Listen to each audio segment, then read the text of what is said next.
Good afternoon, everyone. I welcome you all to ET Reality webinar. To present this webinar, I welcome Mr. Neeraj Sharma, Director, Grant Thornton Advisory Private Limited, on the topic Indian Real Estate Wrap-Up 2017 and Outlook 2018. There will be a presentation on the topic followed by a question and answer session wherein you may submit text questions to today's presenter by typing your questions into the questions pane of the control panel. You may send in your questions at any time during the presentation.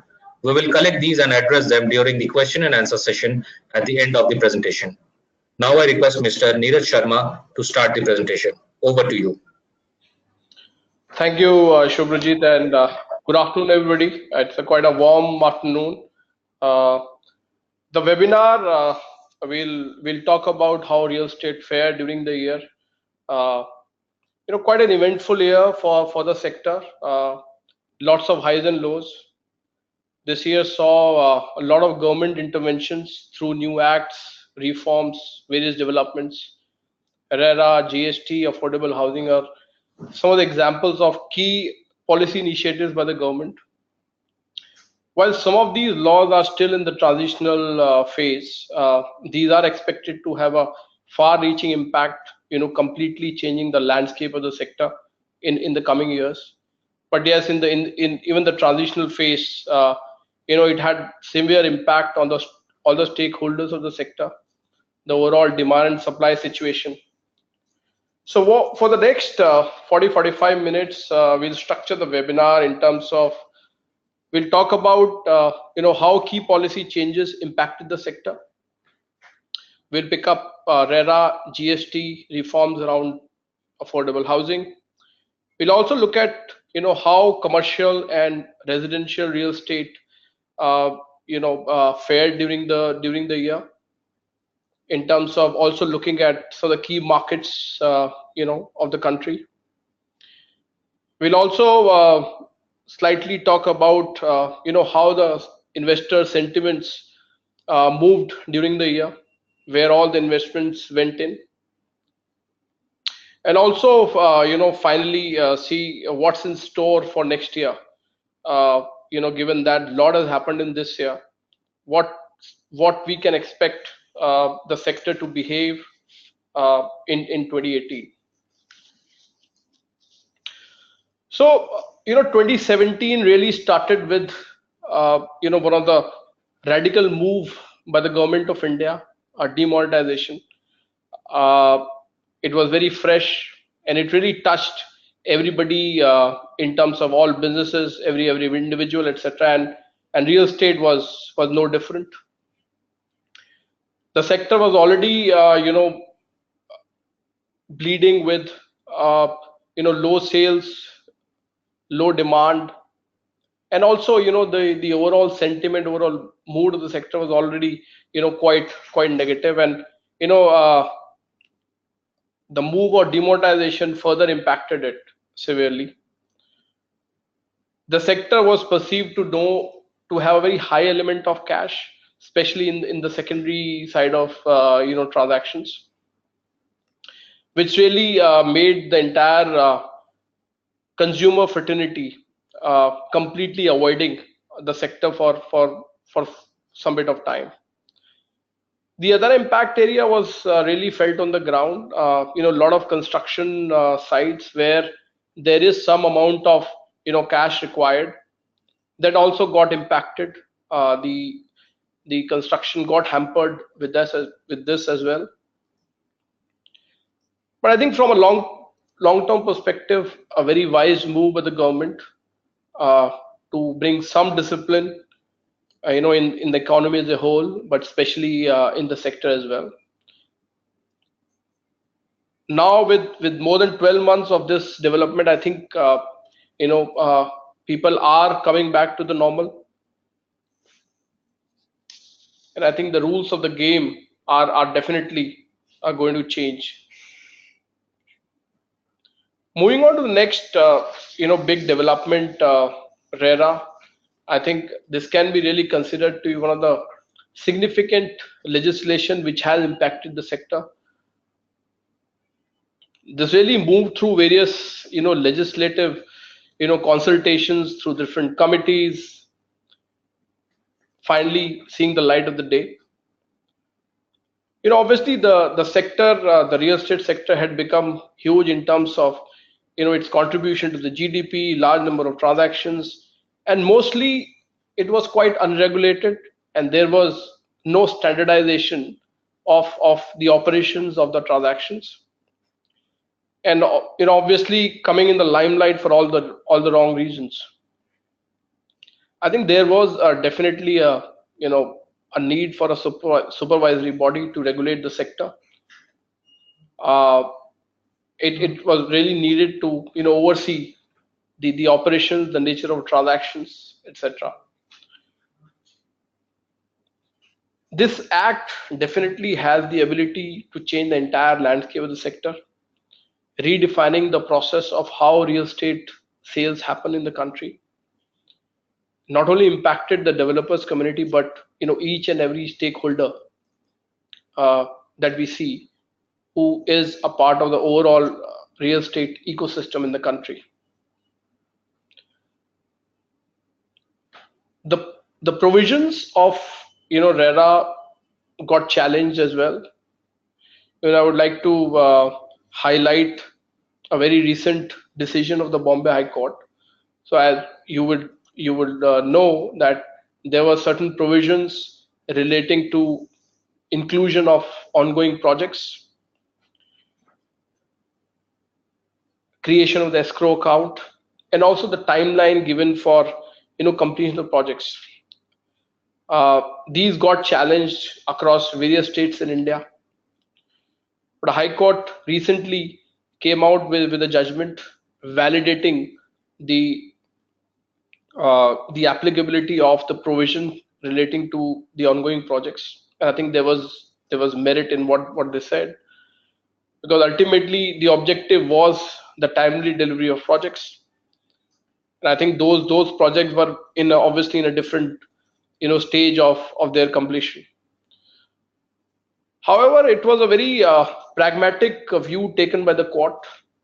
There was a issue around granting of extended time to the developers to complete the project, and I think court was very wise to take a balanced view, where they said that on a case to case basis, additional period can be granted to the developers for completion of the projects. All of us know that there can be situations which are beyond the control of the developers also. So I think it was more of a balanced view taken by the court on that matter. So let's look at how the developers fraternity took the transition. Obviously, there was a lot of criticism, resentment in terms of various provisions, etc. But by and large, I think developers community have accepted the change. Yes, there has been transitional issues, which, to my mind, for any act of this size, uh, will have, and they are now embracing the change of the new law.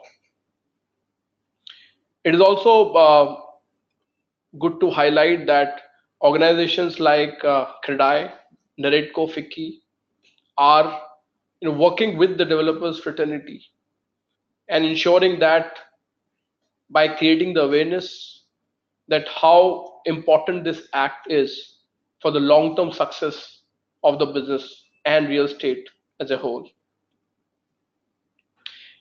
It's a great opportunity for the developers community to come up and step up their game, raise the bar of the business. I think they've been obviously operating in a very different perceived state of affairs, and to my mind, RERA presents a great opportunity to clearly wipe off that image. And if we could, look at how developers community today leading to this change, and if I could just segregate them into three broad categories. There are large, mature players who are already ahead of the curve. who some of their provisions, some of their practices are already in line with what RERA provides for. There is a second category of developers who are quite excited about the change, and they are clearly stepping up their businesses. Thirdly, there is a distressed set of players. To my mind, it's a great opportunity uh, of consolidation which is coming up in the sector. These players are willing to join hands with the largest player, with the larger players to remain in the business. And I think we should witness some activity in that direction as well. There's been a lot of serious thinking by the developers in terms of investing in processes and compliances to realign their businesses in line with what is the requirement of RERA. Yes, there have been initial pains of transition, uh, but I think people have moved beyond that. The first phase of registration is already over. Now, how we'll see how the next phase impacts the sector. From the developers, let's move to the government. I think it was very government had an important, very critical role in implementing the act. Various state governments were required to have their own laws in line with what was really provided in the central act. The government moved with different pace. Uh, I mean, it required all the projects to be registered by 31st July. Yes, there were issues in terms of how different governments were moving in terms of creating the required infrastructure to be able to support that the transition phase, and also coming out with various clarifications and notifications which were required, because there were certain situations where I think clarifications were required. So every government behaved in a different manner, but I think on an overall basis they were quite positive that act like this needs some support from their side as well. And if I could bring out a recent action by the government where they've advised for setting up a central advisory council for effective implementation of that. I think it's a great initiative. I think they've already realized and learned from their experience where how critical were initial 3-4 months, and there were confusions all around. This council will have 30 members from different states, and also from certain bodies like HUDCO and NHB, etc. The role of this council will be to iron out issues arising out of implementation of the act. And I think it will also take care of different states taking different views on certain provisions. Very critical to have a consistency across the nation. A developer may have projects in different states. Obviously he should be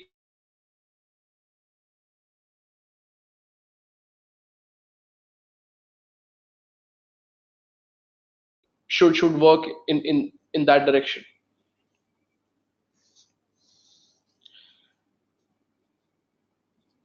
From RERA, let's move to the next big development of the sector, or rather for the economy as a whole, GST. I think the implementation of GST was considered a very welcome move by the industry. Got a thumbs up. Yes, but yes, it also came with certain set of issues, challenges around obtaining multi-state registrations, interpretation of certain provisions, transitional issues in terms of availability of input credit, etc. It impacted each and every sector. With respect to real estate, obviously this sector of taxes, restriction of credits, and accordingly GST is expected to have a sizable impact on the sector as a whole. While the prices of real estate may not come down in the short term, it will certainly help in improving the perception of the sector on the back of more simplified tax regime and accountability being fixed at every stage. The highlight of GST for the sector is primarily seamless availability of input tax credit on inputs, capital goods, and input services. One would remember the erstwhile regime where the developers end up paying multitude of taxes like VAT, excise, octroi, service tax, and the credits of which were not really freely available against the output tax liability. GST should be able to address that. Also, because of removal of state barriers where in GST the entire country is considered one marketplace. Construction sector, there is a lot of movements of machinery, material, etc. from one state to another, from one project to another. It should be able to address that. But I think there is a fair share of challenges as well. The concept of decentralization registration, where every player will be required to obtain registration in every state where the construction projects have been undertaken. It may lead to another layer of compliances, maintenance of records, filing of returns, etc. Transfer of consumables, inputs, equipment, etc. from one side to another is quite normal, is quite common. But there can be additional challenges around valuation, invoicing, and the overall compliance of that movement as well. One critical part which is being discussed quite actively is that yes, there are lots of taxes being subsumed in GST currently, but per se for real estate, stamp duty and registration charges are still out of the purview of GST, which are state levies. This obviously adds to the overall cost of real estate. There is definitely a discussion around to bring them under the GST purview as well. That can be a very, very significant move if that happens, which can clearly impact the prices of real estate across the country. The another point which is impacting the sector is the anti-profiteering provisions. While it is being assumed that GST should be able to reduce the prices, developers will have to rework their costing from scratch and ensure that the benefits are passed on to the consumers. But yes, it's a very case-to-case phenomena.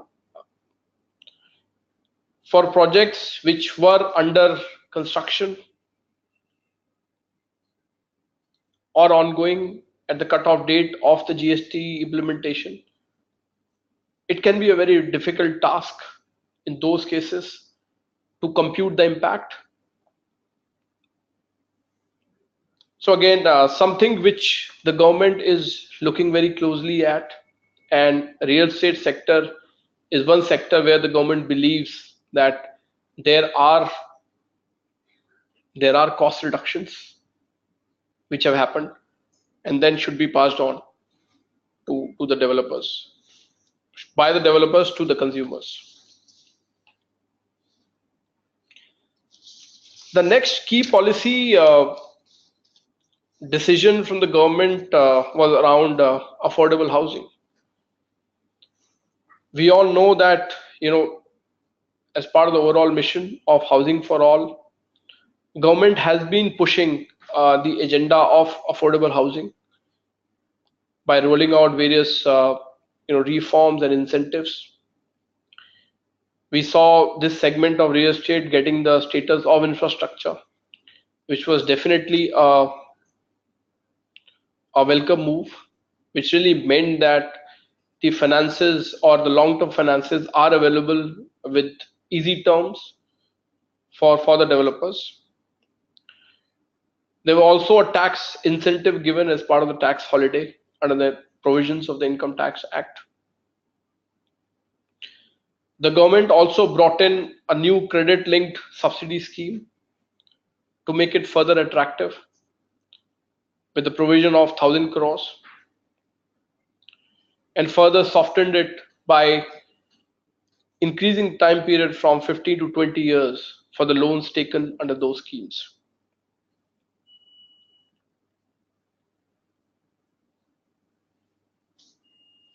There was a target of, there is rather a target of creating 2 crores houses under this scheme. And obviously the demand can be generated. This is the segment of real estate where the huge demand lies, because there is definitely a dearth of housing within this segment. And if I can share some numbers,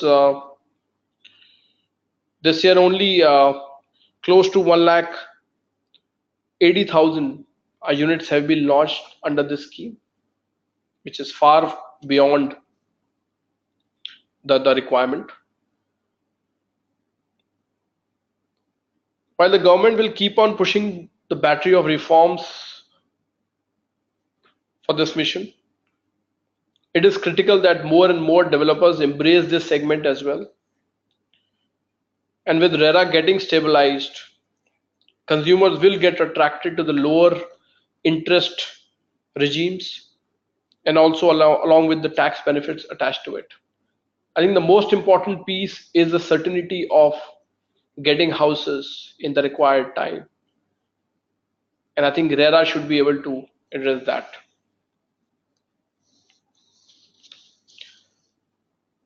From regulations, let's move to markets. How various markets performed in 2017. So starting with the commercial or the offices market,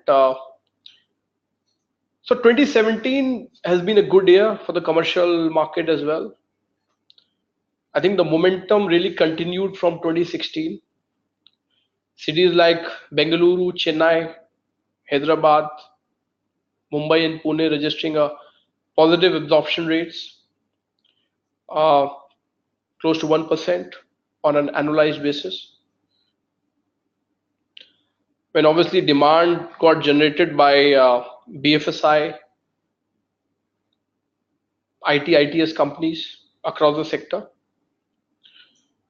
NCR market was more steady, more stable, but not comparatively. The leasing activity was quite low. We saw companies like Microsoft, HSBC, Barclays committing to office spaces in markets of the south. 2018 is also expected to move in this direction, with supply schedule packed. But yes, there is definitely a dearth of grade A space. I think the The value is expected to move by 2 to 3%, and it is believed that markets like Bengaluru, Mumbai, Hyderabad will again lead the charts. From commercial to residential, or the development side of the business, so this market has been bleeding for quite a few time now. Uh, was really couldn't recover from the lack of demand, the negative sentiments across. In fact, this year one really witnessed a very high level of consumer activism, leading to very strict view taken by the judiciary in some of the cases. The situation became worse with the transitional impact of both RERA and GST. Although many states have now adopted the RERA, all the efforts have not really managed to revive the end users' demand and the confidence of the investors back in the market. And yes, it's a transitional phase. More than 90,000 units got added in the top markets of the country, which is clearly more than 50% less compared to last year. There were some positives from Bengaluru, Pune, where some launches were seen, but then clearly north markets were completely dried. And there's definitely an issue of unsold inventory, which also uh, kept the developer community on their toes. And if I could share some numbers, NCR has been leading the pack. Close to 2 lakh units are lying unsold, followed by MMR, where the numbers are close to 1,70,000 units. So high levels of inventory is definitely a cause of concern, which is having a double whammy, hitting the developers fraternity financially, and also the overall sentiments of the sector. I think it's also important to talk about what I mentioned about consumer activism. So two micro markets of NCR, Noida and Greater Noida, were considered to be end user driven markets. However, both markets have really not shown the promise, and there's been significant delays in the delivery of projects. There are close to 65,000 units which are lying at a very different stages of development, and this has really impacted not even the NCR, but leaves a mark on the sector as a whole.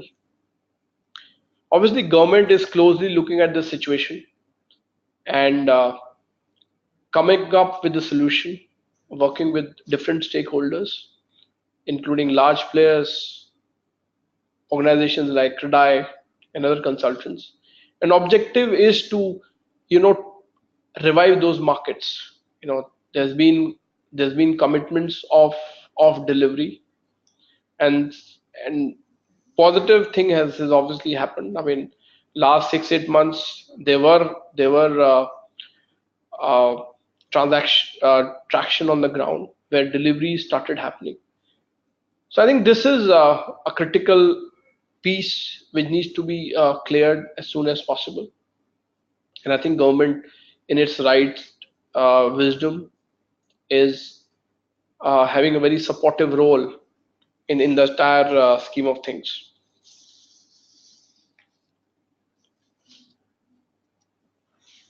Moving on to the investors community, if one looks at the landscape of private equity,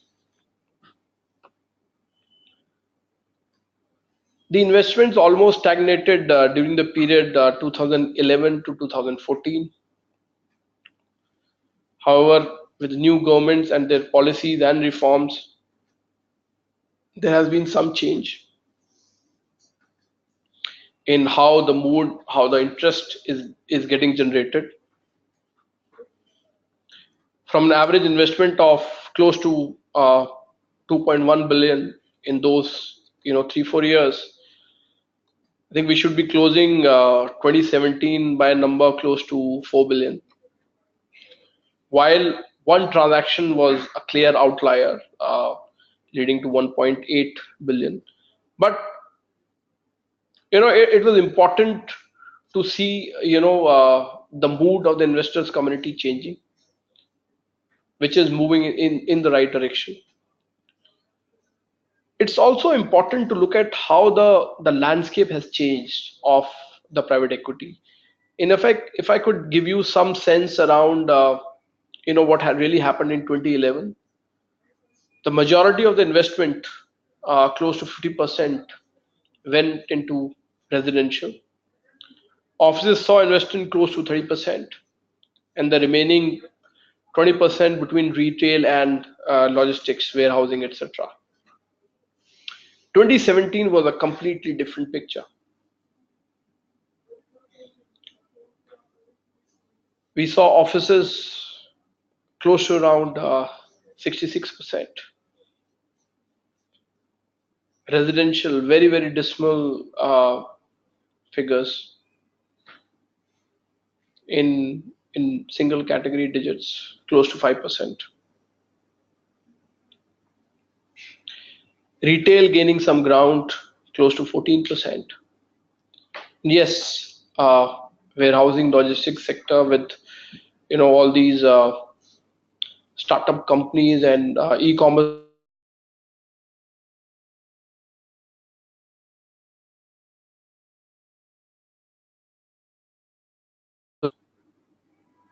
with RERA settling in, there's definitely a change of mood, change of thought in the community. I think the only challenge the community used to have was, as far as residential was concerned, was the time period. I think they've seen uh,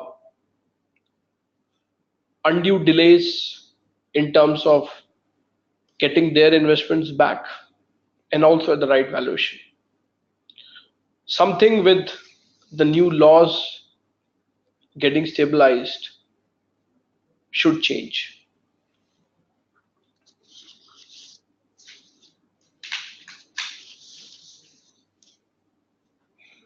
No doubt, year 2017 can be clearly described as a year of transformation. Developments like RERA, GST are are settling in, and they have the ability to change the entire landscape of the sector. The way the transactions are done, contracts structured, and also the very sensitive part of the business, how one really interacts with their customer, how developers interact with their customers. I think that's something will is completely going to change. Enhanced level and quality of information available uh, will push the customers back in the market. They'll be able to see the track record of developers. They'll be able to see the commitments given by the developers in the plans. That should give them enough confidence to be back in the market. GST again, obviously should help in creating a more simplified tax regime for the sector, and in the longer run should be able to impact the price levels as well. So by and large, I think the sector is moving in the right direction, and I think one should look at some action on the ground next year. And if I could, set some sort of expectations or a wish list Then, if one looks at the residential sector, there should be some level of consolidation between the players. Large mature players will definitely join hands with local smaller players. This will add credibility to the projects which are currently being managed by local players. Certainty around project completion handover will push the demand for the sector, leading to reduction in the huge pile-up of inventory. Dedicated fund utilization will ensure faster completion of projects. We recently heard about logistics sector getting the infrastructure status. Again, a great move. And that should, in my view, also have some trickle-down effect for the residential sector as well, particularly the affordable segment. Government's push on policy reforms like Make in India, ease of doing business, will attract more and more overseas businesses setting shops in India, thus leading to high quality of assets, the demand for those. One would also witness the emerging trend of co-working spaces. We are already seeing number of coming companies coming up with those models. That should increase in 2018 and the years to come.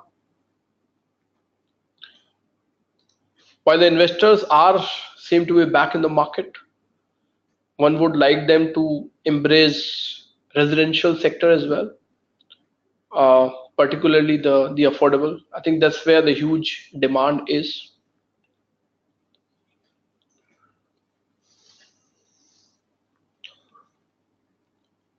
Last but not the least, I think Indian market is awaiting a REIT listing for quite a while. Yes, there are lots of players actively, garnering a lot of high quality commercial spaces, and I think we should expect a REIT by quarter two. So that's all I had. 2017 and an outlook expectations for 2018. Uh, we'll take some questions.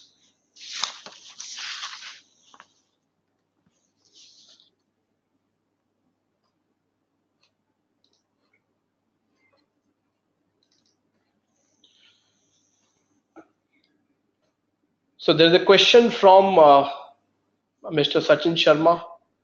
The question is about what do you think by when will this Noida issue will get resolved? Very difficult to put the timelines,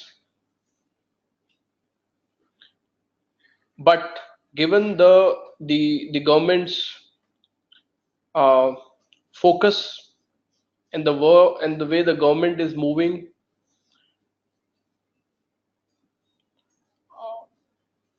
I think very soon we should see things moving on the right track on that market. There's already commitments being shown by the developers, and the commitments are getting met as well. Another question which talks about the revival of the housing sector.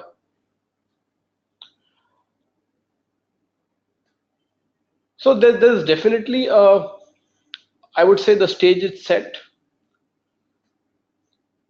RERA giving certainty around time limit by which the units will need to be delivered to the consumers.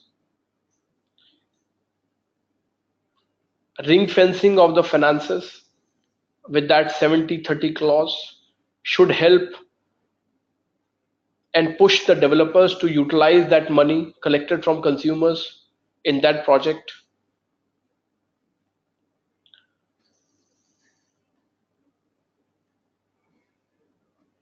Are the steps in the right direction and should help in reviving the housing sector? Again, I talked about the huge potential of affordable housing, something which is completely unexplored as of now. More and more people embracing that from both, from in fact from developers side, from investors side, and consumers, should help in a combination of all these factors should help in reviving the sector. The third question is how should sales personnel adapt going forward to the changing paradigm in the industry? So one is obviously aware of what's really given in the new act, RERA.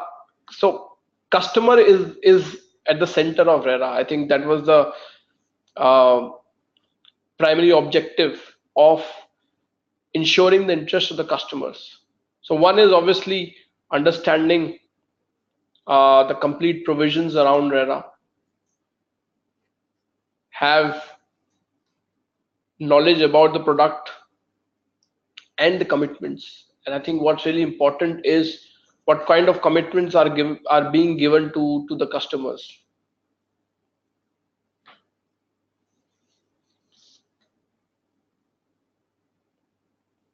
The next question: in this rapid changing environment, how developers can comply with the compliances emerged from RERA? So different ways. Obviously, one needs to look at how robust, how strong their current systems and processes are.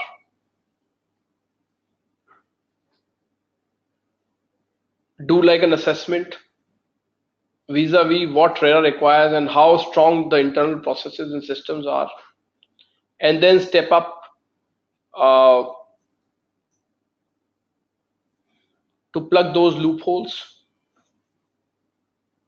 by either seeking external help, getting experts on the board. I think that should help. Like for any other new compliances, one, you need to have people who understand compliances. You need to have systems who the systems should be able to manage those compliances for you and should be able to give the desired results. I think today, given the everybody is moving to the technology, a system or process which is technology driven should be the need of the hour, should be scalable as well.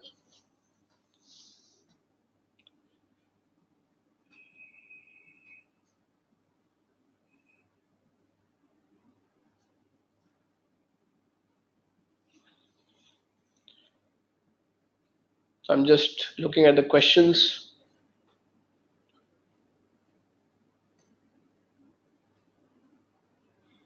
So there's a question around since large developers are getting under bankruptcy issues in NCLT, is it likely that large tracts of land parcel will come under distress sale? That's right. I think I briefly touched upon the the consolidation. So some of these things, RERA and companies going under the IBC norms, etc., will lead to some distress in the market, wherein these opportunities will come up for the players to take on.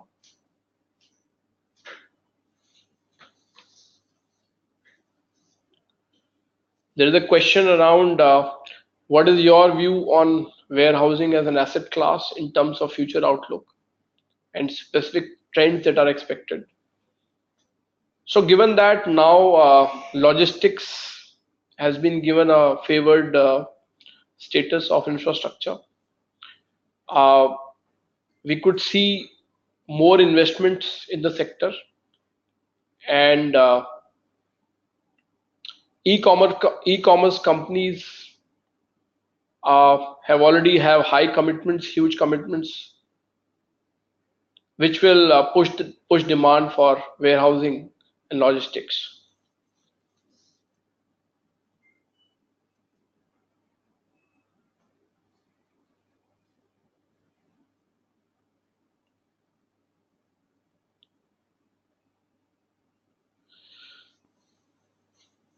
There's a question around, does RERA commit a timeline for a project approvals, and can that be a single window approval or it acting as an additional window now?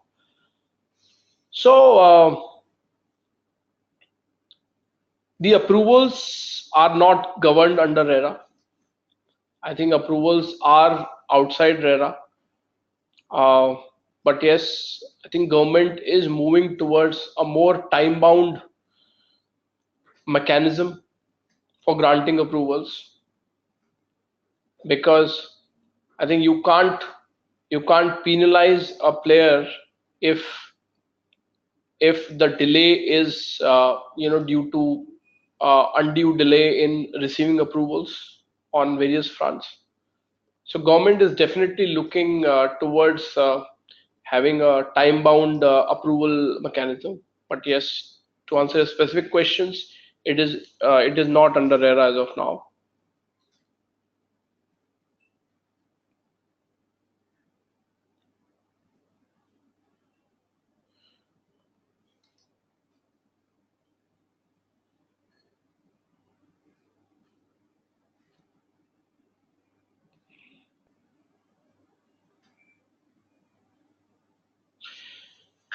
There is a question around GST. Developers aren't currently passing on the ITC benefits and deferring it to the later periods.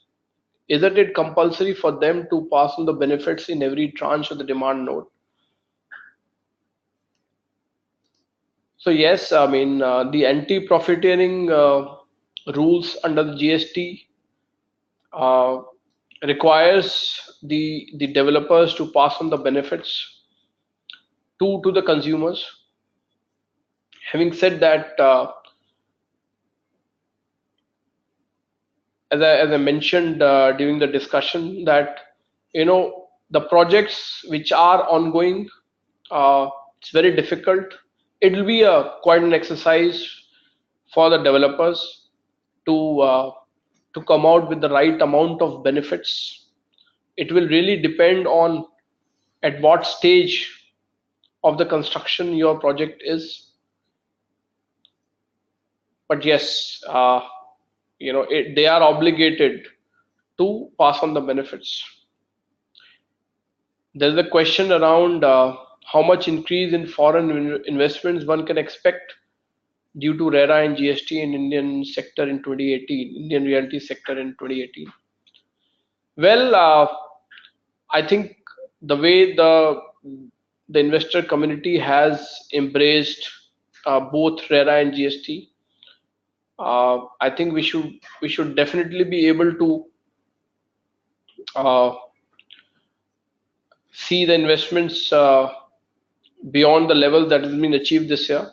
While this year there was one transaction which really pulled the levels up, but given what's really happening in the overall sector, one can see the levels going up in the next year.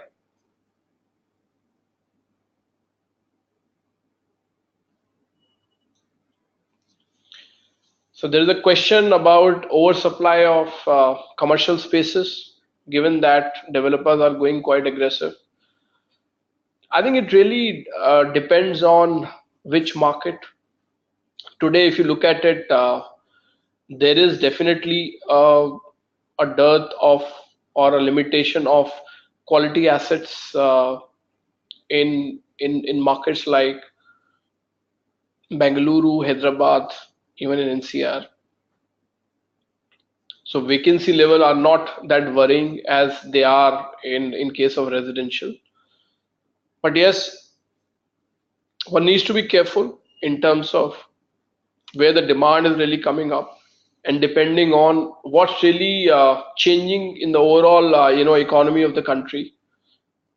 There is a big boost around ease of doing business, make in India, mission. Those will those will push, or those will create demands in different parts of the country, and which all companies, manufacturing companies, etc., should will go with that a demand creation. Consulting companies, ITS companies, again, are expected to create demand. There's a question around, is co-working here to stay? I think it's quite a flexible model. As of now, we've only seen uh, startups, etc., going with that option. But I think the trend is actually changing now. We would be seeing a lot of large companies also who want to have presence, across the critical, places, but do not want to commit to a large investment. And I think this really comes up as a very efficient option for those companies to consider. So I think it should have some contribution in the years to come.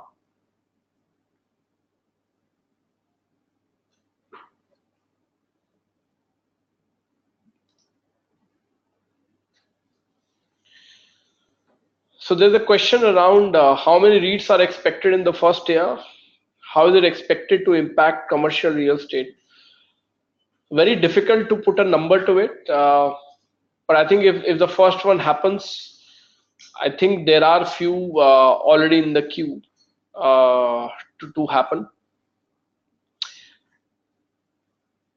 I think the result of that would really be a lot of investments in the sector.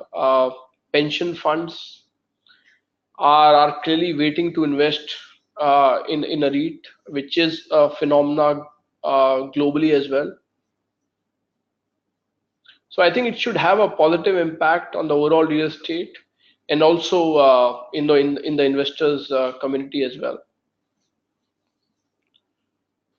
Uh, I think we may not have a lot of time to take further questions. Maybe I'll just take a couple of last questions, and then possibly close the webinar. So there's a question around, is it possible to build affordable housing projects in NCR given the land prices, TOD, and construction costs?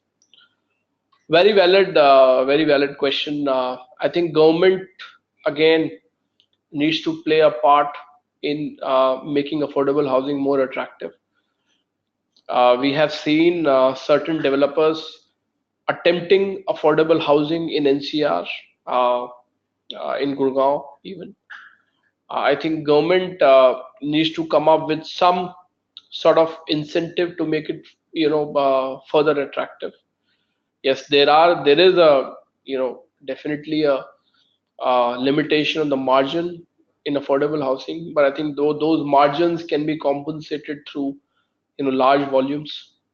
So again, the government needs to play a part in that.